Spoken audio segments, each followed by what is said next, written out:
और छत्तीसगढ़ की राजधानी रायपुर में शिक्षा विभाग का एक ऐसा कारनामा सुर्खियों में है जहां आग की घटना के बाद जांच से पहले ही बिल्डिंग धराशायी कर दी गई। दरअसल आग की घटना में शिक्षा विभाग की बड़ी लापरवाही उजागर हुई थी। इस घटना के बाद हालांकि जांच का आदेश तो दिया गया, लेकिन कमेटी को 5 दिन में रिपोर्ट भी सौंपना है। अब बिल्डिंग जिम्मेदोज करने की हड़बड़ी से गड़बड़ी का शक गहरा गया है। मौके का जायजा लिया संवाददाता हिमांशु पटेल ने।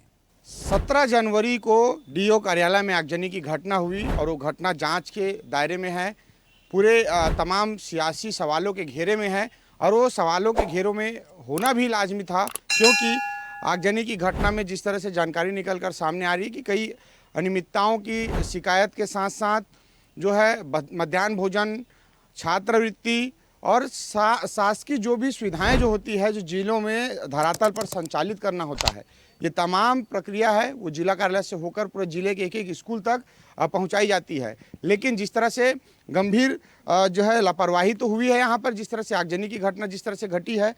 अब ये मेरे हाथ में जिस तरह से दस्तावेज जो आपको मैं दिखा रहा हूँ, छात्रवृत्ति वितरण में लापरवाही बरतने बाबत जाँच के लिए फाइल तैयार था। अब ये फाइल है वो अब जल कर नष्ट हो चुका है, यानी अब इसमें जांच करने लायक कुछ बचा नहीं है। दूसरा जो दस्तावेज मेरे हाथ में है, जिसमें साइकिल खरीदी को लेकर गंभीर लापरवाही जो है लगी हुई थी, क्योंकि सरकार के द्वारा साइकिल वितरण का काम किया जाता रहा है और अन्य राज्यों से साइकिल जो है मंगाया जाता था, जो कई सवालों के घेरे में उस दौरान भी रहा है। तो पंजाब लुधियाना की साइकिल है और इस पर 1,31,62,60,000 रुपये की रकम जो है इसमें दर्शाई गई है। तो कुल मिलाकर खरीदी के साथ साथ कई ऐसे मसले हैं जो जांच के दायरे पे थे, कुछ मामले लंबित थे जिसको जांच होना था। लेकिन अब वो जांच की आंच कैसे आएगी, क्योंकि ये जलकर अब खाक हो चुके हैं। और खाक होने के बाद एक और गंभीर लापरवाही सामने आई है।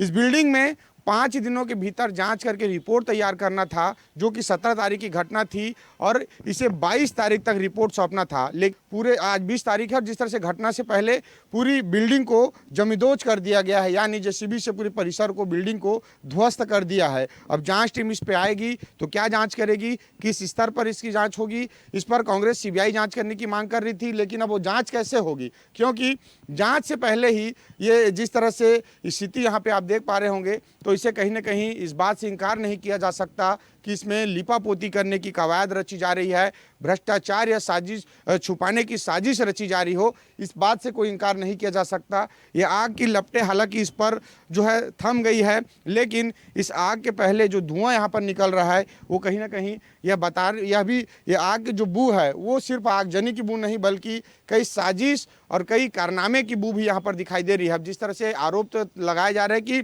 26 साल का पूरा रिकॉर्ड है वो जलकर इस पर खाक हो चुका है। अब इस पूरे रिकॉर्ड में कई ऐसे जो दस्तावेज भी रहे हों, जो महत्वपूर्ण रहे होंगे, वो भी जलकर खाक हो चुका है। अब इस पर जांच की आंच कैसे आएगी, क्योंकि ये जांच की आंच से पहले इसे धराशायी कर दी गई है। तो कुल मिलाकर इस जिम्मेदारों पर किस तरह से कार्रवाई होगी, इसका जो जिम्मेदार कौन होगा, बिल्डिंग को गिराने की जिम्मेदारी किसकी है और क्या चीज़ को ढकने की कवायद यहाँ पर रची जा रही है। वहीं अभी पूरे मामले को देखना होगा कि आखिरकार जांच रिपोर्ट में क्या कुछ खुलासा होता है और क्या गड़बड़ियां निकलकर सामने आती है, जिम्मेदारों पर किस तरह से कार्रवाई की जाती है।